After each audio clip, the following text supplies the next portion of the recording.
السلام عليكم ورحمة الله وبركاته. إن الحمد لله نحمده ونستعينه ونستغفره ونعوذ بالله من شرور أنفسنا ومن سيئات أعمالنا. من يهده الله فلا مضل له ومن يضلل فلا هادي له. وأشهد أن لا إله إلا الله وحده لا شريك له وأشهد أن محمدا عبده ورسوله. يا أيها الذين آمنوا اتقوا الله حق تقاته ولا تموتن إلا وأنتم مسلمون. يا أيها الناس اتقوا ربكم الذي خلقكم من نفس واحدة وخلق منها زوجها وبث منهما رجالا كثيرا ونساء. واتقوا الله الذي تساءلون به والأرحام إن الله كان عليكم رقيبا. يا أيها الذين آمنوا اتقوا الله وقولوا قولا سديدا يصلح لكم أعمالكم ويغفر لكم ذنوبكم ومن يطع الله ورسوله فقد فاز فوزا عظيما. أما بعد فإن خير الحديث كتاب الله وخير الهدي هدي محمد صلى الله عليه وسلم وشر الأمور محدثاتها وكل محدثة بدعة وكل بدعة ضلالة وكل ضلالة في النار. رب اشرح لي صدري ويسر لي أمري واحلل عقدة من لساني يفقهوا قولي. تذکرہ عشر مبشرہ کا یہ مبارک سلسلہ جو پچھلے 5 دنوں سے چل رہا ہے، آج میں اس کی 5ویں کڑی لے کر آپ کی خدمت میں حاضر ہوں۔ کل کے درس میں ہم نے امیر المومنین عمر بن خطاب رضی اللہ تعالیٰ عنہ کے وہ حالات زندگی سماعت فرمائے تھے جو عہد نبوت کے حالات تھے اور نبوت ملنے سے خلافت ملنے سے پہلے ان کی زندگی کی جو تفصیلات تھیں اس پر روشنی ڈالی گئی تھی۔ آج کے درس میں انشاءاللہ تعالی حضرت عمر بن خطاب رضی اللہ عنہ کی خلافت اور خلافت کے ایام میں انہوں نے اسلام اور مسلمانوں کی جو خدمت کی، اس پہلو پہ میں روشنی ڈالنے کی کوشش کروں گا۔ حضرت ابو بکر صدیق رضی اللہ تعالیٰ عنہ نے اپنی وفات سے پہلے اپنے بعد بحیثیت خلیفہ حضرت عمر بن خطاب رضی اللہ عنہ کو نامزد کیا تھا، اور مسلمان بے اتفاق آراء حضرت ابو بکر صدیق رضی اللہ عنہ کی وفات کے بعد عمر بن خطاب رضی اللہ عنہ کو مسلمانوں نے خلیفہ جانا، خلیفہ مانا، اور اس طرح خلافت کی یہ عظیم ذمہ داری حضرت عمر بن خطاب رضی اللہ عنہ کے ہاتھوں آئی۔ حضرت خلیفہ بننے کے بعد حضرت عمر بن خطاب رضی اللہ عنہ نے ایسی مثالی حکومت کی اور ایسی خلافت کی تصویر لوگوں کے سامنے پیش کی کہ دنیا آج تک اس کی مثال دیتی ہے۔ حالانکہ یہ وہی عمر تھے جو اسلام سے پہلے زمانے جاہلیت میں اپنے بارے میں کہتے ہیں، جب میں چھوٹا تھا مجھے اونٹ چرانا بھی نہیں آتا تھا، لیکن جب اسلام آیا اور پیارے نبی کی تربیت میں یہ رہے تو نبی کریم صلی اللہ علیہ وسلم نے اس عمر کو، جس عمر کو اونٹ چرانا بھی نہیں آتا تھا، انسانوں کا رہنما، انسانوں کا رہبر اور مثالی خلیفہ بنا دیا، اور ایسی خلافت اور ایسی حکومت کہ جیسا کہ ابھی ہم نے کہا کہ دوست تو دوست، دشمن اس کی مثال دیتے ہیں، اپنے تو اپنے غیر حضرت عمر بن خطاب رضی اللہ عنہ کی خلافت کی مثال دیتے ہیں۔ اور یقیناً حضرت عمر بن خطاب رضی اللہ عنہ کی خلافت یہ اسلامی تاریخ کا ایک روشن ترین باب ہے۔ حضرت خلافت ملنے کے بعد حضرت عمر بن خطاب رضی اللہ عنہ نے بنیادی مقصد دین کی حفاظت کو بنایا۔ ان کی خلافت کا پہلا اور اولین مقصد دین کی حفاظت، بدعات سے، خرافات سے، عجمی تہذیب سے، غیروں کے کلچر سے اور فتنوں سے دین کی حفاظت کو انہوں نے اپنی حکومت کا بنیادی مقصد بنایا۔ یہی وجہ ہے کہ احادیث میں بھی حضرت عمر بن خطاب رضی اللہ عنہ کو پیارے نبی نے اس حیثیت سے پیش کیا کہ عمر یہ فتنوں کے آگے ایک دروازہ ہے۔ عمر کسے کہتے ہیں؟ عمر اس شخصیت کا نام ہے کہ جو شخصیت جب تک زندہ رہے گی اس وقت تک بہت سارے فتنے رکے رہیں گے، دبے رہیں گے۔ عمر بن خطاب فتنوں کے راستے میں بہت بڑی رکاوٹ ہیں، فتنے پنپ نہیں سکتے عمر کے رہتے ہوئے، فتنے پیدا نہیں ہو سکتے عمر کے رہتے ہوئے۔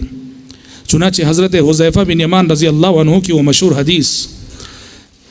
حدیث حذیفہ بن یمان رضی اللہ تعالیٰ عنہ کی، جس میں خود حضرت عمر نے حضرت حذیفہ سے پوچھا تھا کہ کئی صحابہ بیٹھے ہوئے تھے، حضرت عمر نے پوچھا کہ تم میں سے کس نے فتنوں کے سلسلے میں پیارے نبی سے حدیث سن رکھی ہے؟ حضرت حذیفہ بھی چونکہ مجلس میں تھے اور حضرت عمر کا مقصد حذیفہ سے پوچھنا ہی تھا، اس لیے کہ حضرت حذیفہ رازدار رسول تھے، صاحب السر تھے، پیارے نبی نے انہیں فتنوں کے سلسلے میں بہت ساری باتیں سنا رکھی تھیں۔ مجلس میں چونکہ حذیفہ تھے اسی لیے پیارے نبی نے حضرت عمر نے سوال کیا کہ تم میں سے کس نے فتنوں کے سلسلے میں حدیث سن رکھی ہے؟ اس وقت حذیفہ بن یمان رضی اللہ عنہ نے، لمبی حدیث ہے، اس میں حضرت حذیفہ نے جواب دیتے ہوئے فرمایا تھا کہ امیر المومنین، آپ کو فتنوں کے سلسلے میں فکر مند ہونے کی ضرورت نہیں، اس لیے کہ آپ کے اور فتنوں کے درمیان ایک مضبوط بند دروازہ ہے۔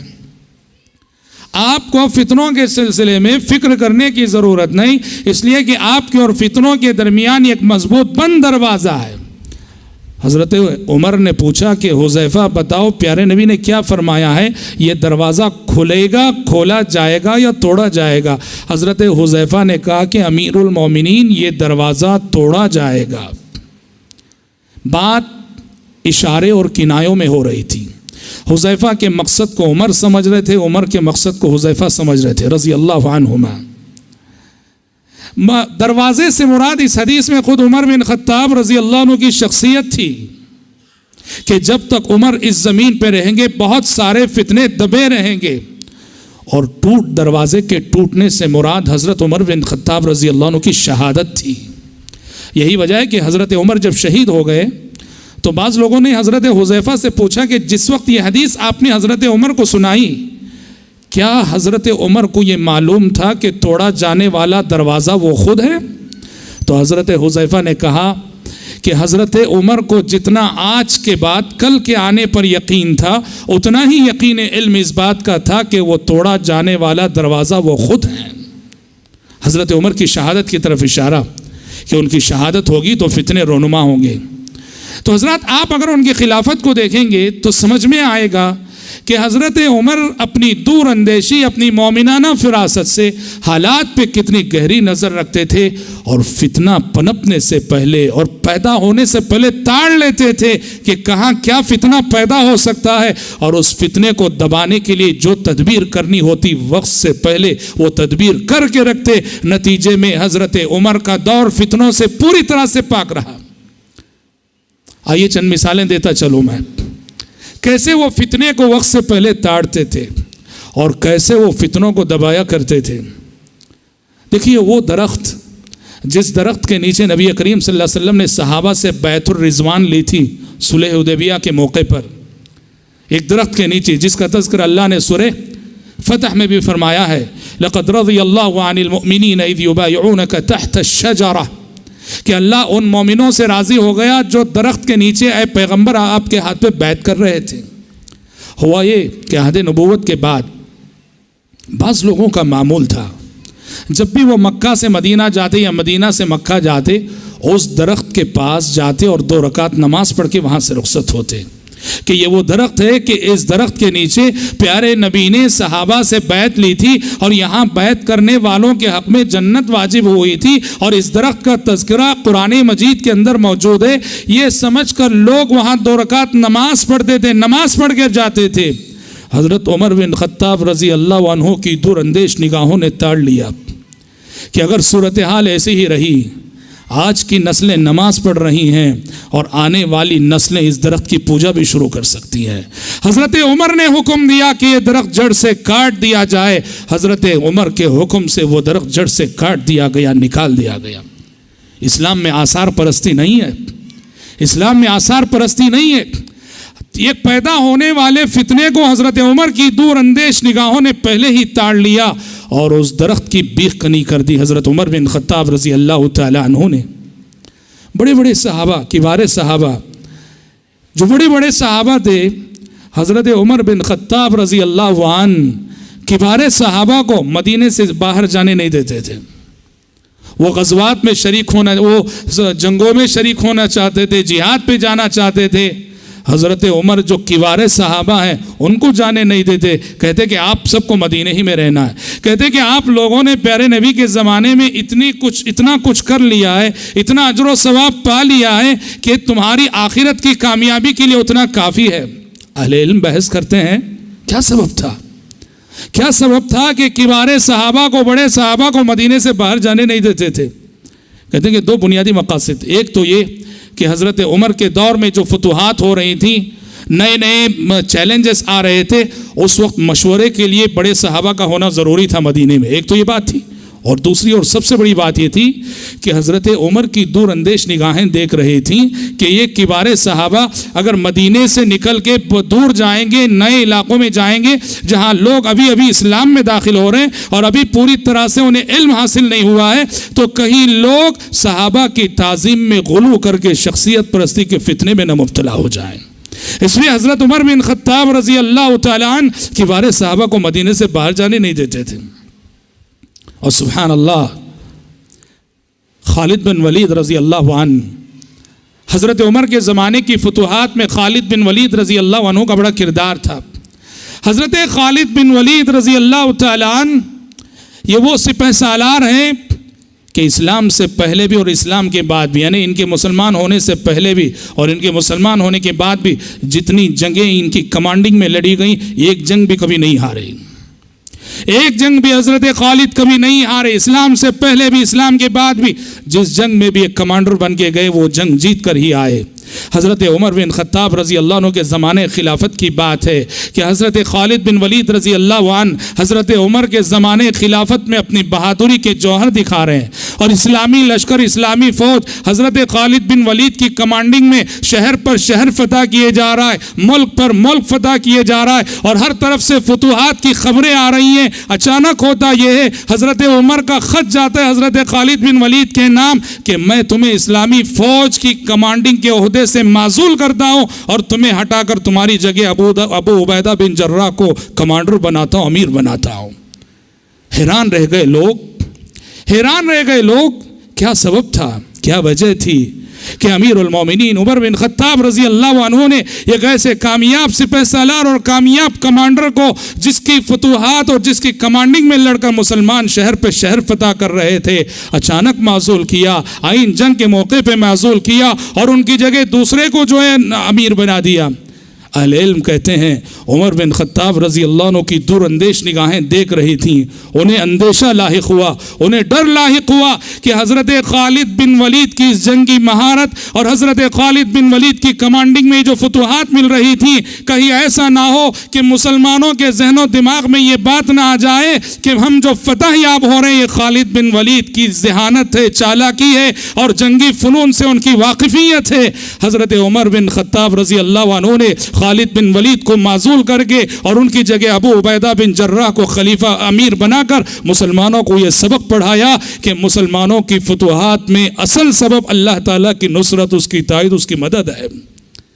میں یہ کہنا چاہتا ہوں کہاں تک سوچا کرتے تھے، کہاں تک دیکھا کرتے تھے اور کیسے فتنوں کا سد باب کیا کرتے تھے حضرت عمر بن خطاب رضی اللہ عنہ۔ ایک شخص تھا حضرت عمر کے زمانے میں جس کا نام تھا صبیغ بن عسل۔ یہ شخص بیجا سوالات کرتا تھا، بیجا سوالات کرنے میں مشہور تھا، قرآن مجید کی ایسی آیتوں سے بحث کرتا تھا جن آیتوں کو متشابہ آیتیں کہا جاتا ہے، اور آپ کو معلوم ہے کہ متشابہ آیتوں کے سلسلے میں خود قرآن کہتا ہے کہ متشابہ آیتوں کے پیچھے مت پڑو، ان کا معنی جاننے کی کوشش نہ کرو۔ متشابہ آیتیں وہ ہیں جن کا علم صرف اور صرف اللہ تعالیٰ کو ہے۔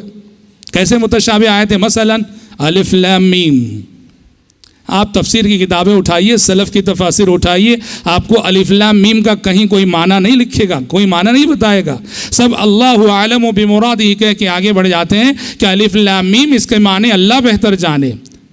قرآن مجید کی کچھ آیتیں ایسی ہیں جو متشابہ آیتیں ہیں جن کا معنی صرف اللہ جانتا ہے، اور قرآن نے سورہ آل عمران میں کہا کہ قرآن کی پیروی کا تقاضا ہے کہ قرآن کی متشابہ آیتوں کے پیچھے نہ پڑا جائے۔ یہ سبیغ بن اصل قرآن کی متشابہ آیتوں کی معنی جاننے کی کوشش کرتا تھا، بیجا قریدہ کرتا تھا، بیجا پوچھا کرتا تھا۔ حضرت عمر بن خطاب رضی اللہ عنہ کو پتہ چلا، حضرت عمر بن خطاب رضی اللہ عنہ نے اس کو بلایا اور بلا کے کوڑے سے ایسی ضرب لگائی کہ سبیغ نے کہا کہ امیر المومنین سب کچھ سمجھ میں آ گیا، آج کے بعد کبھی کسی متشابہ آیت کے بارے میں پوچھوں گا نہیں میں۔ حضرات عمر بن خطاب رضی اللہ عنہ فتنوں کے آگے سد باب بنے رہے، رکاوٹ بنے رہے، پیدا ہونے سے پہلے فتنے کو تاڑ لیتے تھے اور اس کے تدارک کے لیے جو عملی تدبیر اختیار کرنی ہوتی وہ عملی تدبیر اختیار کرتے تھے۔ یہ بہت بڑی منقبت ہے ان کی اور یہ بہت بڑی خدمت ہے ان کی کہ انہوں نے اپنے زمانے خلافت میں حفاظت دین کو بنیادی اور اولین مقصد بنایا۔ اور حضرت عمر بن خطاب رضی اللہ عنہ کے عہد خلافت کی دوسری منقبت، دوسری فضیلت یہ ہے کہ یہ وہ مبارک دور ہے جس دور میں آپ صلی اللہ علیہ وسلم کی وہ پیشن گوئیاں بڑی حد تک پوری ہوئیں، جو پیشن گوئیاں آپ صلی اللہ علیہ وسلم نے فتوحات کے حوالے سے کی تھیں۔ ترمذی کی روایت ہے، ایک موقع پہ پیارے نبی صلی اللہ علیہ وسلم نے فرمایا تھا، ان اللہ تعالی زبا لی الارض فرأیت مشارقها ومغاربها وان امتی سیبلغ ملکها ما زوی لی منها۔ پیارے نبی نے فرمایا کہ اللہ تعالیٰ نے مجھے زمین لپیٹ کر دکھائی، سمیٹ کر دکھائی، میں نے زمین کے مشرق بھی دیکھے، میں نے زمین کے مغرب بھی دیکھے، اور آپ نے فرمایا کہ میری امت کی حکومت، میری امت کی سلطنت، میری امت کا اقتدار وہاں تک پہنچنے والا ہے جہاں تک مجھے زمین سمیٹ کر لپیٹ کر دکھائی گئی۔ یہ حدیث حضرت عمر بن خطاب رضی اللہ عنہ کے زمانے خلافت میں پوری ہوئی۔ حضرت عمر بن خطاب رضی اللہ عنہ کا زمانہ فتوحات کے اعتبار سے بڑا مبارک زمانہ ہے۔ چاروں سمتوں میں سبحان اللہ اسلامی سپہ سالار ممالک پر ممالک فتح کیے جا رہے تھے۔ مشرق میں فتوحات کا ایک سلسلہ، مغرب میں فتوحات کا ایک سلسلہ، شمال میں فتوحات کا ایک سلسلہ، جنوب میں فتوحات کا ایک سلسلہ، اور آئے دن مدینے میں کسی نہ کسی شہر کی فتح کی بشارت آیا کرتی تھی۔ شام انہی کے دور میں فتح ہوا، ایران انہی کے دور میں فتح ہوا، عراق انہی کے دور میں فتح ہوا، مصر انہی کے دور میں فتح ہوا، کوفہ انہی کے دور میں بسایا گیا، بصرہ انہی کے دور میں بسایا گیا، اور سب سے مشہور فتح تو فتح بیت المقدس ہے۔ سب سے مشہور فتح بیت المقدس کی فتح ہے۔ ابو عبیدہ بن جراح رضی اللہ عنہ کی قیادت میں مسلمانوں نے بیت المقدس کا محاصرہ کر رکھا تھا۔ بیت المقدس عیسائیوں کے کنٹرول میں تھا، اور جب مسلمانوں نے محاصرہ کیا تو عیسائیوں کے راہب نے اور ان کے کمانڈر نے کہا کہ تم اپنے خلیفہ کو بلاؤ، ہم جو ہے اپنے ہاتھوں خانے بیت المقدس کی چابی ان کے حوالے کریں گے اور تمہارے خلیفہ عمر کے سامنے ہم جو ہے اپنے ہتھیار ڈالیں گے۔ ابو عبیدہ بن جراح نے پیغام بھیجا حضرت عمر کو۔ حضرت عمر مشورہ کر کے مدینے سے نکلتے ہیں، مشورہ کر کے مدینے سے نکلتے ہیں اور بیت المقدس کے قریب پہنچتے ہیں۔ ابو عبیدہ بن جراح اور اسلامی فوج کے سپہ سالار آگے بڑھ کر حضرت عمر کا استقبال کرتے ہیں۔ سبحان اللہ، خلیفہ وقت آ رہے ہیں بڑی سادگی کے ساتھ، بڑی سادگی کے ساتھ اونی لباس پہنے ہوئے اور ایک سیدھی سادی جو ہے سواری کو لیے ہوئے حضرت عمر بن خطاب رضی اللہ عنہ غبار آلود لباس میں، غبار آلود کپڑے میں، مسلسل سفر کی وجہ سے کپڑے غبار آلود ہیں۔ ابو عبیدہ بن جراح رضی اللہ عنہ نے اس موقع پر حضرت عمر سے درخواست کی، کہا کہ امیر المومنین آپ عیسائیوں کے کمانڈر سے بات کرنے جا رہے ہیں، عیسائیوں کے لیڈر سے بات کرنے جا رہے ہیں، کیا ہی اچھا ہوگا کہ ذرا آپ اپنے کپڑے بدل لیں، اپنا لباس بدل لیں، یہ میلا لباس جو غبار آلود ہے اس کو اتار دیں۔ بات کوئی غلط نہ تھی، مشورہ کوئی غلط نہ تھا، مگر اس مشورے سے حضرت عمر کو مروبیت کی بو آ رہی تھی، احساس مروبیت میں محسوس کر رہے تھے۔ حضرت عمر نے اس وقت حضرت ابو عبیدہ سے فرمایا لو غیرک قالها ابا عبیدہ لوجعته ضربا، کہا کہ ابو عبیدہ تمہاری جگہ یہ بات کسی دوسرے نے کہی ہوتی تو ابھی اسے کوڑے سے مارتا۔ پھر حضرت عمر نے وہ تاریخی جملہ ارشاد فرمایا كنا ذل امہ فعزنا اللہ بالاسلام ومهما ابتغینا العزة بدونه فاذلنا سبحان اللہ. لوگوں یاد رکھو ہم دنیا کی سب سے ذلیل ترین قوم تھے, ہم دنیا کی سب سے ذلیل ترین قوم تھے. اللہ نے اسلام کے ذریعے ہمیں عزت عطا کی, اور جب بھی ہم اسلام کو چھوڑ کر کسی دوسری چیز میں عزت تلاش کریں گے اللہ تعالی ہمیں ذلیل اور رسوا کر کے رکھ دے گا.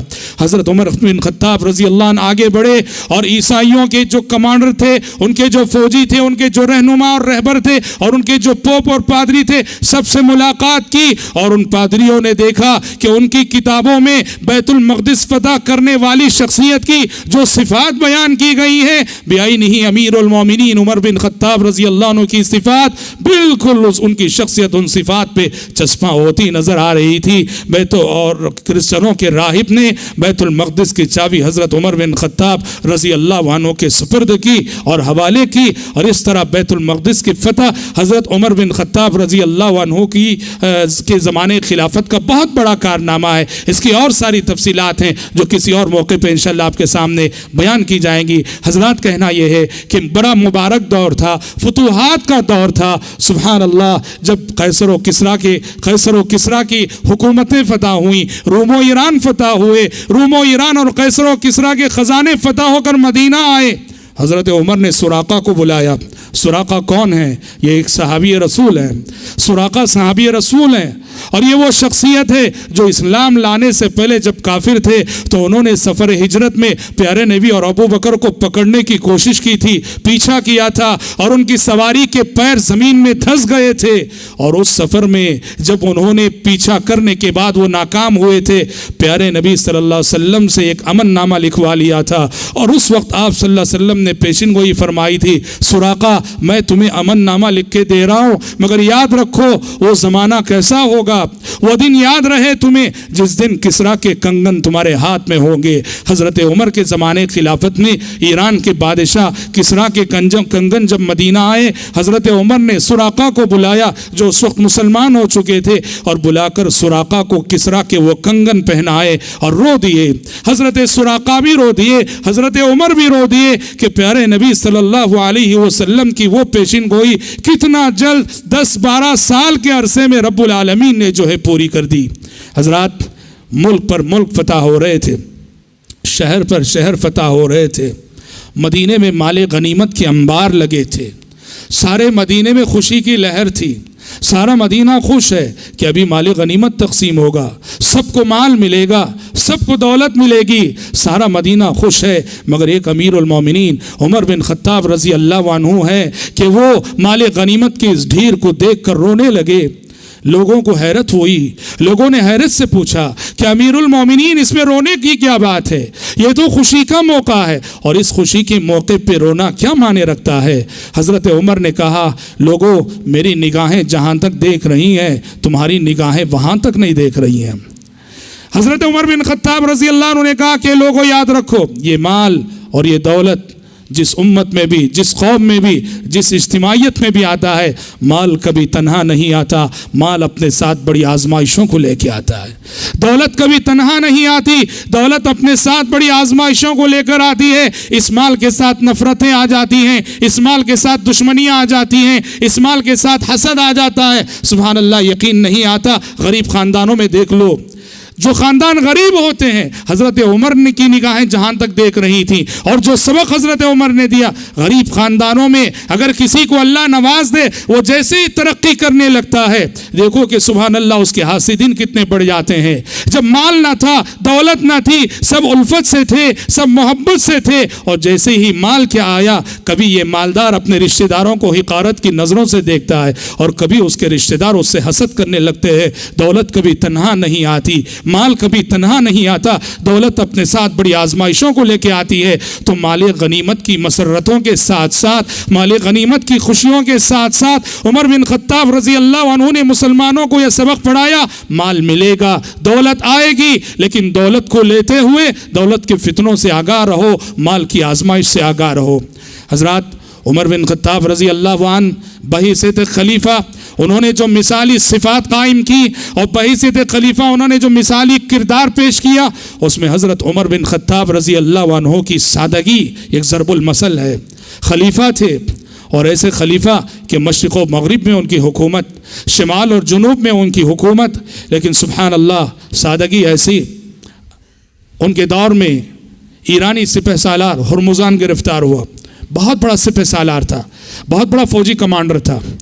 تستر جو ہے ایران کا ایک شہر ہے، وہاں یہ گرفتار ہوا. بڑے بڑے صحابہ اس کی گرفتاری کو بڑی کامیابی سمجھ کر اس کو گرفتار کر کے ایران سے مدینہ لائے. ہرمزان نے حضرت عمر کے بڑے چرچے سن رکھے تھے اور اس نے دیکھا تھا کہ عمر کے نام سے قیصر و کسریٰ کیسے کامتے ہیں. وہ جب مدینہ آیا وہ سمجھ رہا تھا کہ حضرت عمر کا بڑا شاندار دربار ہوگا، کرسی ہوگی، تخت ہوگا، درباری ہوں گے، دربار کے ساتھ دربان ہوں گے، بڑا روب ہوگا، بڑا دبدبا ہوگا. لیکن اس کی حیرت کی انتہا نہ رہی اس وقت جب وہ مدینہ پہنچا اور دیکھا کہ عمر بن خطاب رضی اللہ عنہ جس شخصیت کا نام ہے وہ شخصیت مسجد نبوی کے ایک کونے میں ایک چادر بچھائے ہوئے سوئی ہوئی ہے. عمر بن خطاب جس شخصیت کا نام ہے وہ مسجد نبوی کے کونے میں ایک چادر بچھائے ہوئے سوئی ہوئی ہے. ہرمزان نے پوچھا یہ ہے عمر بن خطاب؟ کہا ان کا دربار کہاں ہے؟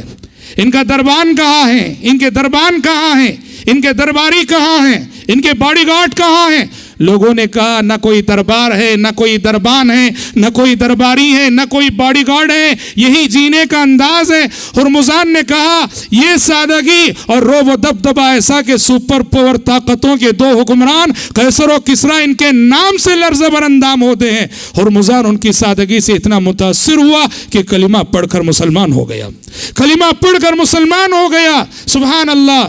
پیون لگے ہوئے کپڑوں میں انہوں نے ایسی مثالی حکومت کی کہ رب العالمین نے ان کا روب اور دبدبا وقت کے ایوانوں میں، وقت کے حکمرانوں کے دلوں میں ڈال دیا. اس پیون لگے ہوئے شخصیت کے تذکرے سے وقت کے بڑے بڑے حکمران جو ہے کانپا کرتے تھے. حضرت عمر کی سادگی سے وہ مسلمان ہو گیا. حضرت عمر بن خطاب رضی اللہ عنہ نے جہاں سادگی کی غیر معمولی مثالیں قائم کی، وہی حضرت عمر کی خلافت عدل و انصاف کی تنفیذ میں بھی اپنی مثال آپ ہے.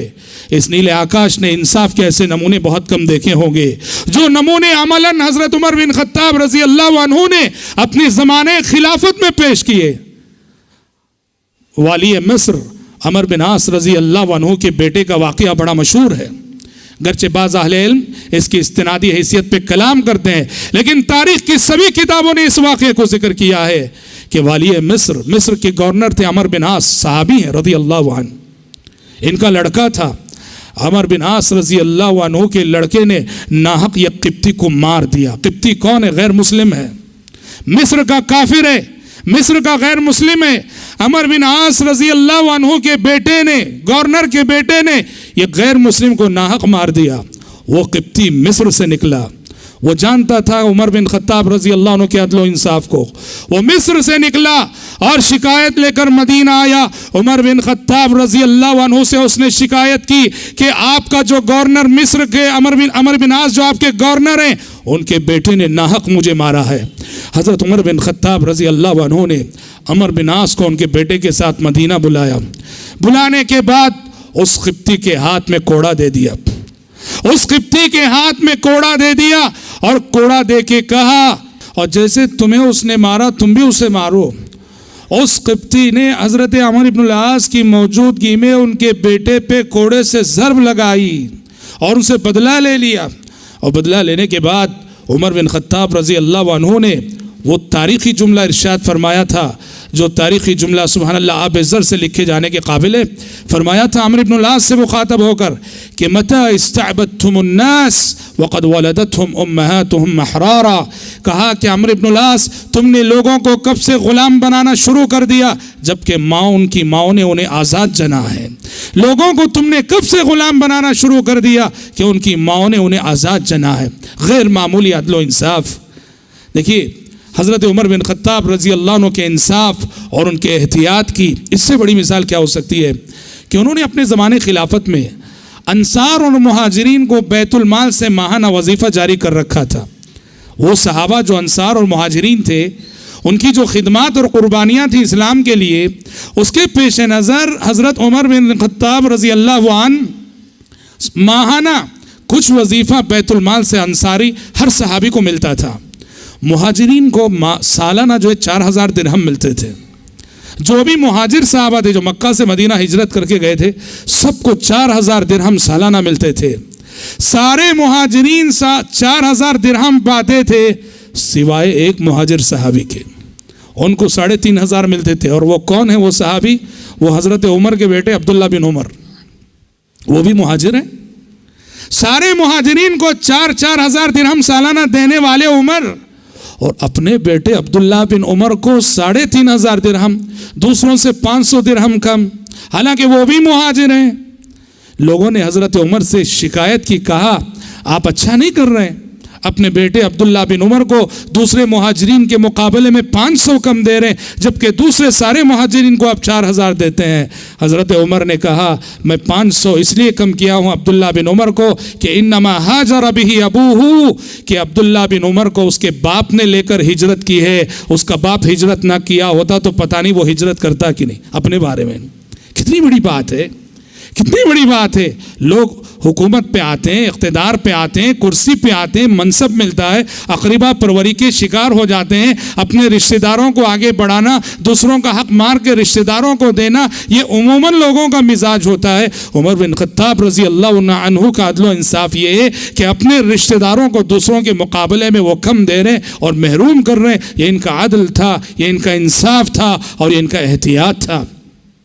اور حضرات بولنے کی آزادی دی, لوگوں کو بولنے کی آزادی دی. حضرت عمر بن خطاب رضی اللہ عنہ نے کہا کہ جو بولنا ہے بول سکتے ہو, میں ہر ایک کی سنوں گا, ہر شکایت سنوں گا, مجھ پہ تنقید کرنا ہو میرے منہ پہ کر سکتے ہو. یہ آزادی دے رکھی تھی. ایک مرتبہ کی بات ہے, حضرت عمر تقریر کر رہے ہیں, سامنے صحابہ اور تابعین کا بڑا مجمع ہے. حضرت عمر نے کہا یا ایھا الناس اسمعوا واتعوا, لوگوں سنو اور میری اطاعت کرو, میری بات سنو اور اس کی اطاعت کرو.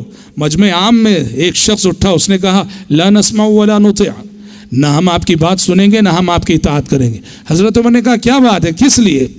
کہا کہ ابھی آپ نے مال غنیمت کی جو چادریں تقسیم کی سب کو ایک ایک چادر دی, جبکہ میں آپ کو دیکھ رہا ہوں کہ آپ پر 2 چادریں, آپ 2 چادریں اوڑے ہوئے ہیں.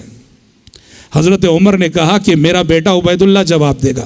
عبید اللہ بن عمر نے جواب دیا کہ لوگوں ابا جان نے بھی تمہاری طرح ایک ہی چادر لی مال غنیمت میں سے, دوسری چادر میری ہے جو میں نے ابا جان کو دے رکھی ہے. سبحان اللہ, کتنی بڑی بات ہے. خلیفہ وقت پہ تنقید ہو سکتی تھی, اس کے منہ پہ بولا جا سکتا تھا, وہ ناراض نہ ہوتا تھا اور بولنے والے کا منہ نہ بند کرتا تھا, اس کو مطمئن کرنے کی کوشش کرتا تھا. ایسی آزادی کہاں چلے گئی؟ حقیقت میں آزادی اس کو کہتے ہیں. ایک اور مرتبہ تقریر کر رہے تھے, مجمع عام میں سے ایک شخص نے اٹھ کے کہا کہ اگر آپ صحیح طریقے سے حکومت نہیں کریں گے, کتاب و سنت کے مطابق فیصلے نہیں کریں گے, تلوار دکھا کے کہا ہم اس کے ذریعے سے آپ کو درست کریں گے, ہم اس کے ذریعے سے آپ کو درست کریں گے. حضرت عمر نے کہا شکر ہے رب العالمین کا جس نے اس امت میں ایسے افراد پیدا کیے ہیں کہ عمر سے بھی اگر غلطی ہو تو اس کو درست کرنے کا حوصلہ رکھتے ہیں. اللہ اکبر, کیا بات ہے سب, کیسی صفات ہے یہ سب. یہ صفات اسی شخص کے اندر پیدا ہو سکتی ہیں جو اللہ کے لیے جیتا ہو, جو اللہ کی خوشنودی اور اللہ کی رضامندی کو مقصد زندگی بناتا ہو. ورنہ میرا اور آپ کا طرز زندگی یہ ہے کہ انانیت ایسی آ جاتی ہے کہ کوئی ذرا ہم پر تنقید کر دے, ہماری انا جاگ اٹھتی ہے, ہماری غیرت جاگ اٹھتی ہے. ہم اسے اپنے ایگو کا مسئلہ بنا کر جس نے ہماری ذات پہ تنقید کی ہے اس کو جتنا نیچا دکھا سکتے ہیں نیچا دکھانے کی کوشش کرتے ہیں. قربان جائیے حضرت عمر بن خطاب رضی اللہ تعالیٰ عنہ کی اس طرز حکومت پر, اس طرز خلافت پر, اور کیسا نمونہ انہوں نے خلیفہ ہونے کی حیثیت سے پیش کیا. احساس ذمہ داری ایسا, اللہ اکبر, اپنی ذمہ داری کا احساس کر کے تڑپ اٹھتے تھے, اور کبھی کبھار اپنی ذمہ داری کا احساس کر کے کہا کرتے تھے کہ واللہ لو عثرت بغلۃ فی العراق, والله لو عثرت بغلة في العراق لخشيت أن يسألني الله عز وجل لما لم تصلح لها الطريق يا عمر. کہا کرتے تھے کہ مجھے ڈر ہے, میں مدینے میں ہوں اور میری حکومت مدینے میں, اگر مدینے میں رہتے ہوئے آج اگر عراق کی کسی سڑک پر چلتے ہوئے کسی خچر کو ٹھوکر لگ جائے، کیونکہ ان کی حکومت عراق، شام، ایران، مصر، جیسے ہم نے کہا مشرق و مغرب میں پھیلی ہوئی تھی۔ تو حضرت عمر کہتے تھے میں ہوں تو مدینے میں، لیکن مجھے ڈر ہے کہ اگر آج عراق کی کسی سڑک پر کہ چلتے ہوئے کسی خچر کو ٹھوکر لگے تو قیامت کے روز مجھ سے سوال ہوگا حشر کے میدان میں کہ اے عمر، تمہارے زمانے خلافت میں فلاں سڑک پر ایک خچر نے ٹھوکر کھائی تھی، تم نے جانوروں کے لیے راستے کو درست نہیں کیوں رکھا تھا؟ اللہ اکبر۔ خلیفہ اس کو کہتے ہیں، احساس ذمہ داری اس کو کہتے ہیں۔ انسان تو انسان، جانوروں کے سلسلے میں فکر مند ہو خلیفہ وقت۔ اور سبحان اللہ، اس امت کے کمانڈر بھی ایسے تھے، عمرو بن العاص رضی اللہ عنہ، جنہوں نے مصر کو فتح کیا، حضرت عمر کے زمانے خلافت میں فتح کیا۔ پرندوں کے سلسلے میں ان کا جذبہ رحمت ملاحظہ کرو۔ انہوں نے ایک جگہ ٹینٹ لگایا تھا، خیمہ لگایا تھا، ایک جگہ اسلامی فوج نے ٹینٹ اور خیمے لگائے تھے۔ جب کوچ کرنے کا موقع آیا، سفر کرنے کا موقع آیا، سارے ٹینٹ نکالے جا رہے تھے، دیکھا گیا کہ عمرو بن العاص کا جو ٹینٹ ہے اس میں ایک کبوتری نے جو ہے گھونسلہ بنا رکھا ہے، ایک کبوتری نے گھونسلہ بنا رکھا ہے۔ اسلامی فوج کے کمانڈر ہیں۔ عمرو بن العاص نے کہا لوگوں، میرا خیمہ اور میرا جو ٹینٹ ہے اسے اسی حالت پہ چھوڑ دو، اسے نکالو مت، اس لیے کہ یہاں میرا مہمان ہے، اگر میرا ٹینٹ نکالو گے تو میرے مہمان کو تکلیف ہوگی۔ اس کبوتری کا لحاظ کر کے اس ٹینٹ کو ویسے ہی چھوڑ دیا گیا اور اسلامی فوج آگے بڑھ گئی۔ اللہ اکبر۔ یہ احساس ذمہ داری عمر بن خطاب رضی اللہ عنہ کا تھا۔ لو عثرت بغلة في العراق لخشيت ان يسألني الله عز وجل لما لم تصلح لها الطريق يا عمر۔ خلافت کی جو ذمہ داری انہوں نے اٹھائی تھی، خلافت کی جو ذمہ داری انہوں نے نبھائی تھی، حضرت عمر سوچ سوچ کے تڑپ جاتے تھے، کل اللہ کے پاس کیا کیا سوالات ہوں گے، کیسے جواب دوں گا میں۔ اور آپ سوچو، آج کل کوئی بھی شخص کرسی پہ آتا ہے تو کیا فکر کرتا ہے؟ کسی طرح یہ کرسی میرے بعد میرے بیٹے تک جائے، کسی طرح یہ کرسی میرے بعد میری اولاد تک جائے۔ قربان جائیے عمر بن خطاب رضی اللہ عنہ کے تقوی پر، ان کے احتیاط پر، ان کے احساس ذمہ داری پر۔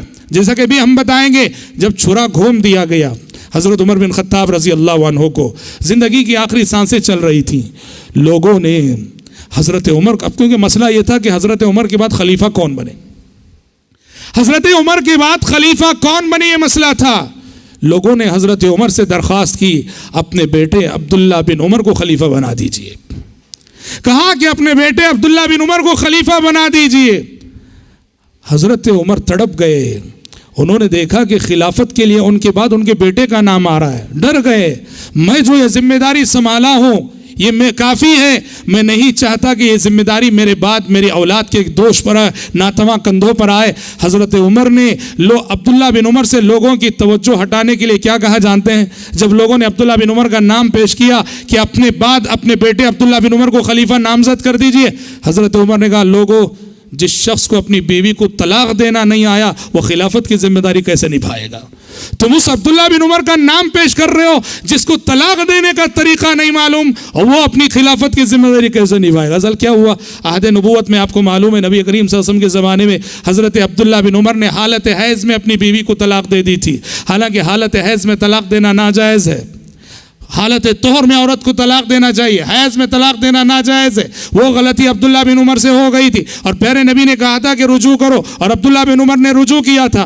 حضرت عمر کا تقوی ملاحظہ کرو، جب لوگوں کی زبانوں پر خلافت کے لیے عبداللہ بن عمر کا نام آتے دیکھا، انہوں نے چاہا کہ لوگوں کی نظروں میں عبداللہ بن عمر کی اہمیت کو گھٹایا جائے تاکہ خلافت کے لیے میرے بعد میرے بیٹے کا نام نہ آئے اور اللہ کے سامنے اسے جواب دہ نہ ہونا پڑے۔ اس کے لیے ان کی ایک ایسی کمزوری کا ذکر کر دیا، کہا کہ جسے اپنی بیوی کو طلاق دینے کا طریقہ نہیں معلوم وہ خلافت کی ذمہ داری کہاں سے نبھائے؟ اللہ اکبر۔ تقوی اسے کہتے ہیں، تقوی اسے کہتے ہیں، خلوص اسے کہتے ہیں، للہیت اسے کہتے ہیں، ایثار اسے کہتے ہیں، قربانی اسے کہتے ہیں، احساس ذمہ داری اسے کہتے ہیں، اور احساس جواب دہی اسے کہتے ہیں۔ حضرات، عمر بن خطاب رضی اللہ عنہ کی شخصیت کے حوالے سے باتیں بہت ہیں، لیکن خاص طور پہ جس بات پہ میں ذرا کچھ تفصیل سے روشنی ڈال کے ختم کرنا چاہوں گا اپنے اس محاضرے کو، حضرت عمر فاروق رضی اللہ عنہ کی شہادت۔ عمر بن خطاب رضی اللہ عنہ پیارے نبی ان کی عہد نبوت میں کئی مرتبہ اشارے دے چکے تھے کہ یہ شہید ہونے والے، جیسا کہ ہم نے بتایا، اثبت احد فانما علیک نبی و صدیق و شہیدان، اور کئی موقعوں پر آپ نے اشارے دے دیے تھے کہ یہ شہید ہونے والے ہیں، اور حضرت عمر کو بھی شہادت کی بڑی تمنا تھی۔ حضرت عمر ہمیشہ ایک دعا کرتے تھے، اللہ تعالیٰ سے کہتے تھے اللہم ارزقنی شہادتا فی سبیلک واجعل موتی فی بلد رسولک، کہتے تھے پروردگارا مجھے تیرے راستے میں شہید ہونے کا اعزاز عطا فرما اور مجھے تیرے نبی کے شہر کی موت عطا فرما۔ مدینے کی موت مانگا کرتے تھے، اس لیے کہ مدینے کی موت کی فضیلت ہے۔ پیارے نبی صلی اللہ علیہ وسلم نے فرمایا جو ایمان کی حالت میں مدینے میں انتقال کرے میں اس کے حق میں ڈبل سفارش کروں گا، دگنی سفارش کروں گا۔ اللہ اکبر۔ تو حضرت عمر مدینے کی موت بھی مانگ رہے تھے اور ساتھ میں کہہ رہے تھے کہ اللہ مجھے شہادت کی موت بھی دے۔ بظاہر دو ایسی چیزیں مانگ رہے ہیں جو ایک دوسرے کی ضد ہیں۔ شہادت چاہیے تو مدینے سے باہر نکلنا پڑے گا، شہادت بھی مانگ رہے ہیں اور مدینے کی موت بھی مانگ رہے ہیں۔ اللہ تعالیٰ نے ان کی یہ دونوں آرزویں پوری کی، انہیں مدینے کی موت بھی ملی اور شہادت کی موت بھی ملی۔ کیسے ملی؟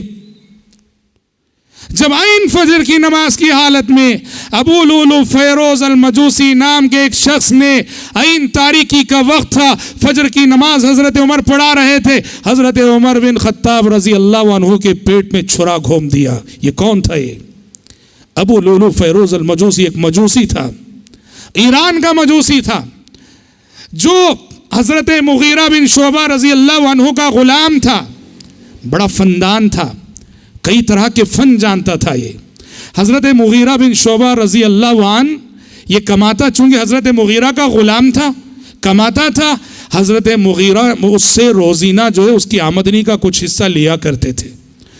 اس کی مہارت کو مد نظر رکھتے ہوئے حضرت مغیرہ نے حضرت عمر سے ایک مرتبہ درخواست کی کہ اے امیر المومنین ابو لولو فیروز سے کہیے کہ وہ مجھے جتنا روزینہ دے رہا ہے یا ماہانہ دے رہا ہے اس سے زیادہ دے، اس لیے کہ اس کے پاس جو فن ہے، بڑا فندان ہے، بڑی صلاحیتیں اس کے پاس۔ حضرت عمر نے ابو لولو فیروز کو بلا کر کہا تمہارے پاس فلاں فلاں صلاحیتیں ہیں، فلاں فلاں مہارتیں ہیں، لہٰذا اپنے آقا مغیرہ کی قدر کرو اور جتنا روزینہ یا ماہانہ دے رہو اس سے زیادہ دو۔ یہیں سے اس نے حضرت عمر کو ٹارگٹ کر لیا۔ جب ایک مرتبہ حضرت عمر نے اس سے کہا کہ میں نے سنا ہے کہ بہت اچھی چکی بناتے ہو تم، دیکھو کس انداز میں دھمکی دیتا ہے۔ حضرت عمر نے اس سے کہا میں نے سنا ہے کہ تم بہت اچھی چکی بناتے ہو۔ چکی بناتا تھا وہ واقعتاً۔ اس نے کہا کہ ہاں امیر المومنین بناتا ہوں، اب ایک ایسی چکی بناؤں گا کہ لوگ یاد رکھیں گے۔ یہ جملہ کہہ کے آگے بڑھا۔ حضرت عمر نے لوگوں سے پوچھا، لوگوں سے کہا جو اپنے اطراف تھے، جانتے ہو اس نے جو جملہ کہا ہے ایسی چکی بناؤں گا کہ لوگ یاد رکھیں گے، کیا مطلب ہے؟ اس نے میرے قتل کی دھمکی دی ہے، اس نے مجھے قتل کرنے کی دھمکی دی ہے۔ لوگوں نے کہا کہ اگر ایسی بات ہے تو ابھی گرفتار کیا جائے، پکڑا جائے۔ حضرت عمر بن خطاب رضی اللہ عنہ نے کہا اس نے صراحت سے نہیں کہا، یہ تو میں نے سمجھا ہے، اس کے مطلب کو میں نے سمجھا ہے، اسے پکڑنے کے لیے، اس کی گرفت کرنے کے لیے اس نے صراحت تو نہیں کی ہے۔ اللہ اکبر، کتنی بڑی بات ہے، کیسا انصاف ہے۔ بالآخر یہ ہوا کہ یہی شخص جو کہ حقیقت میں مجوسی تھا، عین فجر کی نماز کی حالت میں عمر بن خطاب رضی اللہ عنہ جب نماز پڑھا رہے تھے، تاریکی کا موقع فائدہ اٹھا کر آگے بڑھا اور حضرت عمر بن خطاب رضی اللہ عنہ کے پیٹ میں چھرا گھوم دیا۔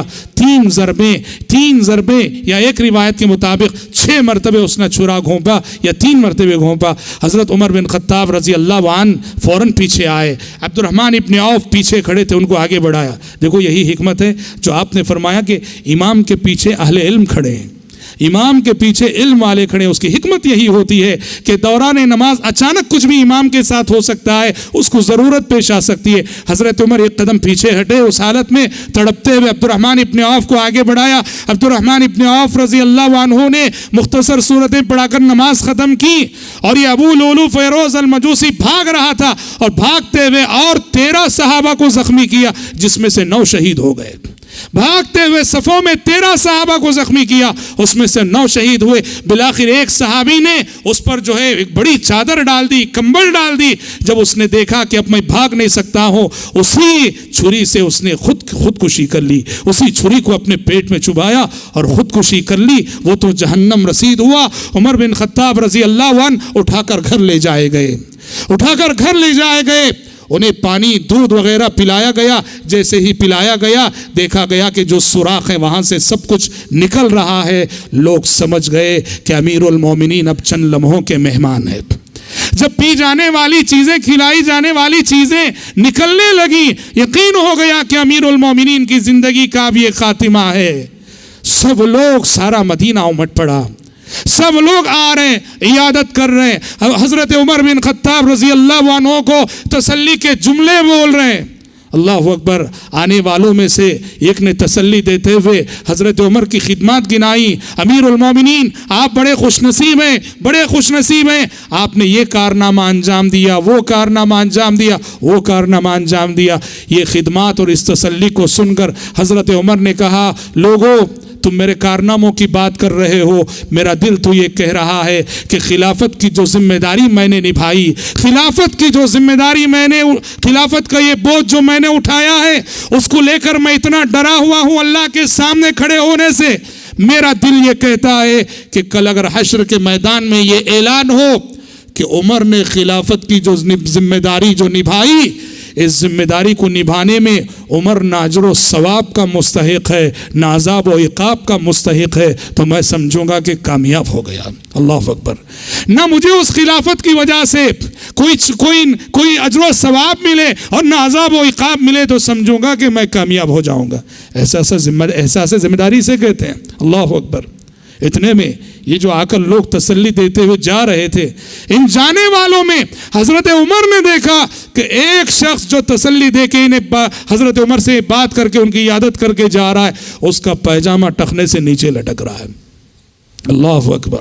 اس حالت میں حضرت عمر نے اس کو بلا کے کہا ارفع ازارک. کہاں ہے امر بالمعروف اور نہی عن المنکر میں بھلائی کا حکم دینا, برائی جہاں بھی نظر آئے روکنا, منع کرنا, اصلاح کی کوشش کرنا. ہم کتنے کمزور ہیں. اور ملاحظہ کرو نہی عن المنکر کا یہ جذبہ زندگی کی آخری سانسیں چل رہی ہے, پیٹ میں کئی سوراخ پڑے ہوئے ہیں اور سبحان اللہ دیکھ رہے ہیں کہ پیجامہ ٹخنے سے نیچے لٹک رہا ہے. بلا کے کہتے ہیں ارفع ازارک فإنه انقى لثوبك واتقى لربك. کہا کہ اپنے ازار کو اپنے ٹخنے سے اوپر کر لو, یہ تقوی کا بھی تقاضا ہے اور تمہارا کپڑا بھی جو ہے پاک صاف رہے گا. اللہ اکبر.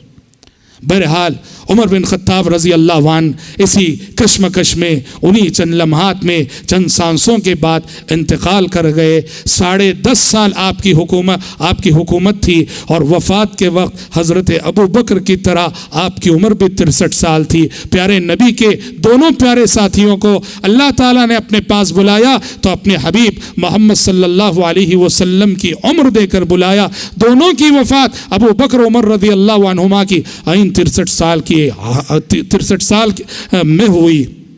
وفات سے پہلے حضرت عمر بن خطاب رضی اللہ عنہ کی خواہش تھی کہ پیارے نبی صلی اللہ علیہ وسلم اور ابو بکر صدیق رضی اللہ عنہ کے پہلو میں دفن ہونا ہے.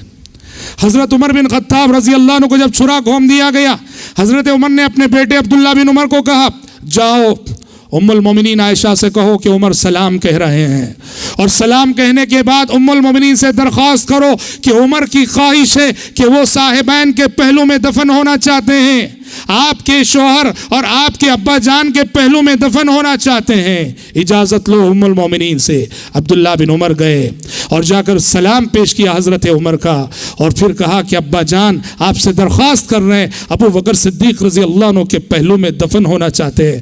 ماں عائشہ صدیقہ رضی اللہ عنہ نے کہا کہ میری دلی آرزو تھی کہ جو باقی ایک جگہ ہے وہ میں نے اپنے لیے جو ہے وہ جگہ میں رکھی تھی, لیکن میں اس وقت حضرت امیر المومنین عمر بن خطاب رضی اللہ عنہ کی خواہش کو ترجیح دیتے ہوئے میں اجازت دیتی ہوں بالکل یہاں لا کے دفن کر دیجئے.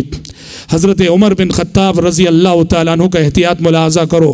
وفات سے پہلے کہا کہ عبداللہ ٹھیک ہے کہ ام المومنین نے اجازت دے دی ہے, جب میری روح نکل جائے اور میرا جنازہ اٹھے اس وقت پھر ایک اور مرتبہ اجازت لے کر دیکھنا, ہو سکتا ہے کہ میرا لحاظ رکھ کر مجھے کیسے نہ بولیں, ام المومنین کی زبان سے ہاں نکل گیا ہو, لیکن میری روح جب نکل جائے اس وقت ایک اور مرتبہ اجازت لینا.